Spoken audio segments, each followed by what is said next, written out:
لو هتكلمنا عن النادي الاهلي قانونيا، فالنادي الاهلي لعبها قانونيا كويس جدا جدا في موضوع كهربا. مميز النادي الاهلي دايما في القانون، لما بيدخل في موضوع او بيدخل في قضيه بيلعبها قانونيا كويس جدا. عنده استشاريين كويسين، عنده محامين كويسين يعرفوا من اين تؤكل الكتف. النادي الاهلي حمى اللعيب بتاعه، ما وقفش اللعيب بتاعه، في نفس الوقت ما صدرش مشكله لنفسه ان هو يعني يفكر في موضوع الانسحاب.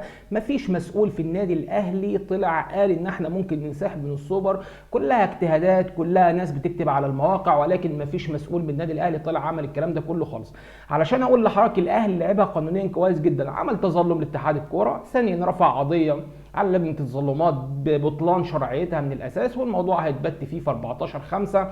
فالنادي الاهلي خد وقت كويس جدا ان هو يحمي اللعيب بتاعه. هيلعب مباراه بيراميدز ان شاء الله بكره، ويكون ليه حظوظ كبير ان شاء الله ان هو يهدف. فالنادي الاهلي دايما متميز قانونيا.